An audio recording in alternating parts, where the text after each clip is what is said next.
Guys, welcome back to the channel super ideas में आप लोगों का एक बार फिर से स्वागत है। और आज की इस वीडियो में हम बात करने वाले हैं मरियप्पन थंगावेलु की। Mariyappan Thangavelu para Olympics Tokyo में हिस्सा लेने वाले हैं। और आज की इस वीडियो में हम बात करेंगे कौन है ये ऑलरेडी गोल्ड मेडलिस्ट हैं, हाई जंपर हैं।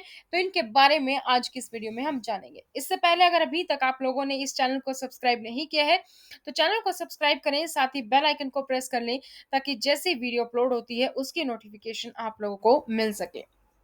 मरियप्पन थंगावेलु का बचपन लूट लिया गया था जब एक नशे में बस चालक ने उन्हें कुचल दिया था। हालांकि वह अपनी आत्मा और इच्छा शक्ति को नहीं लुटा सके। फिर उन्होंने अपनी विकलांगता को अपनी विशेष क्षमता में बदल दिया और चैंपियन बन गए। मरियप्पन का मानना है कि उनका छोटा पैर उसे बेहतर कूदने में मदद करता है और वह इसे अपना लकी चार्म मानते हैं। काश हम सभी के जीवन में यही पॉजिटिविटी होती। वह तमिलनाडु के एक साधारण परिवार से हैं। उनके पिता के परिवार छोड़ने के बाद उनकी मां ने उनकी और उनके भाई बहनों की देखभाल की। उसने एक मजदूर के रूप में, बाद में एक सब्जी विक्रेता के रूप में काम किया ताकि वह सुनिश्चित कर सके कि उसके बच्चों को उच्च शिक्षा मिल सके। मरियप्पन को यह दृढ़ निश्चय निश्चित रूप से अपनी मां से मिला था। उन्होंने स्कूल में एथलेटिक्स की पढ़ाई की और उनके शारीरिक शिक्षा शिक्षक की सलाह के बाद उन्होंने ऊंची कूद का विकल्प चुनने का फैसला किया। यह उनके जीवन का सबसे अच्छा निर्णय निकला। रियो पैरा ओलंपिक में उन्होंने ऊंची कूद में भारत को अपना पहला स्वर्ण पदक दिलाया। 14 साल बाद घर आया था सोना। मरियप्पन ने जकार्ता एशियाई खेलों पर अपनी नजरें जमा ली हैं और हमें यकीन है कि वे एक बार फिर से गौरवान्वित करेंगे। टोक्यो पैरा ओलंपिक 2020 में भारत के ध्वजवाहक यानी कि फ्लैग बेयरर भी हैं ये। तो इनकी पैरा एथलीट यात्रा के बारे में कुछ जानते हैं। बस कुछ पैरा ओलंपिक एथलीटों का जीवन कहानियों को पढ़ने की कोशिश करें और आपको एहसास होगा कि हम कितने विशेषाधिकार हैं। जीवन उनके प्रति दयालु नहीं रहा है लेकिन वे कायम रहे। उन्होंने अपने सपनों को कभी नहीं छोड़ा। जब भी ऐसा आया इसको करना इतना आसान नहीं था। उन एथलीटों को न केवल अपनी अक्षमताओं के खिलाफ लड़ना पड़ता है बल्कि बुनियादी ढांचों और सामाजिक समर्थन की कमी से भी जूझना पड़ता है।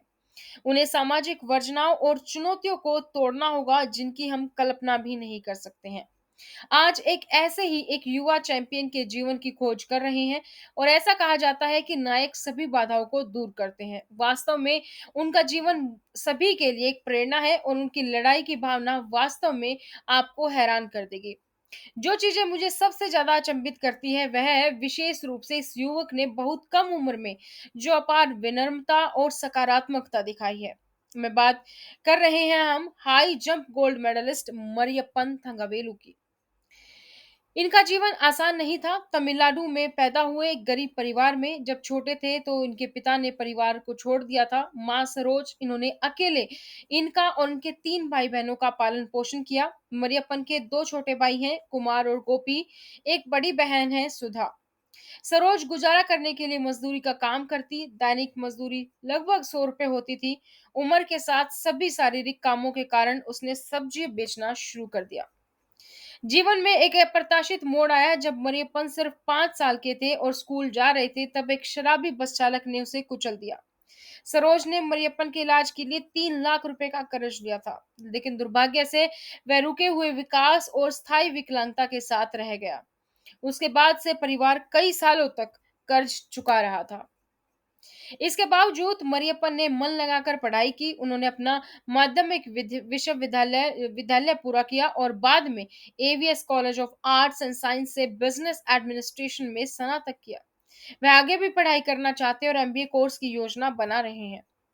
एक स्कूली छात्र के रूप में मरियप्पन वॉलीबॉल खिलाड़ी बनना चाहते थे।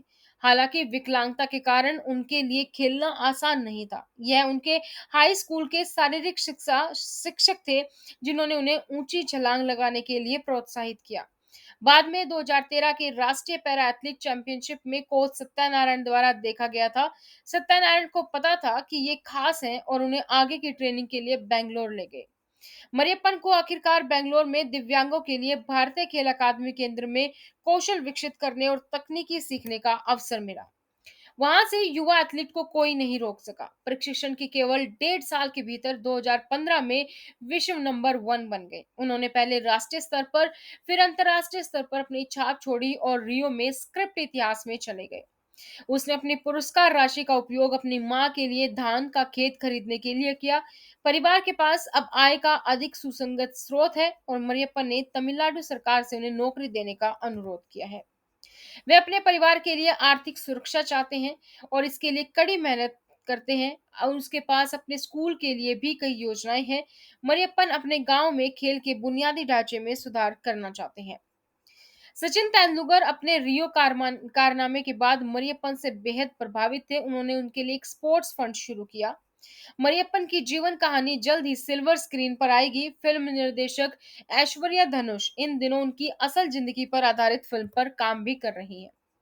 वे तीसरे भारतीय पैरालंपिक गोल्ड मेडलिस्ट हैं। तैराक मुरलीकांत पेटकर ने 1972 में स्वर्ण पदक, 2004 में भाला फेंकने वाले देवेंद्र झाझरिया ने स्वर्ण पदक जीता था। रियो खेलों में उनके शानदार प्रदर्शन के बाद उन्हें खेल मंत्रालय द्वारा 75 लाख और जयललिता की सरकार द्वारा 2 करोड़ रुपए से सम्मानित किया गया था।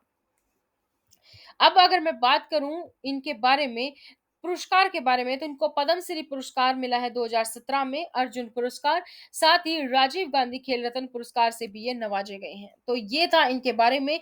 इसी तरीके से और सभी खिलाड़ियों के बारे में जानने के लिए और खेल से जुड़ी हर अपडेट को पाने के लिए, अगर अभी तक आप लोगों ने इस चैनल को सब्सक्राइब नहीं किया है तो दोस्तों चैनल को जरूर सब्सक्राइब करें, साथ ही बेल आइकन को प्रेस कर लीजिए ताकि जैसे ही वीडियो अपलोड होती है उसकी नोटिफिकेशन आप लोगों को मिल सके। तो आज की इस वीडियो में इतना ही, फिर मिलेंगे नई जानकारी के साथ, तब तक बने रहिए सुपर आइडियाज पर।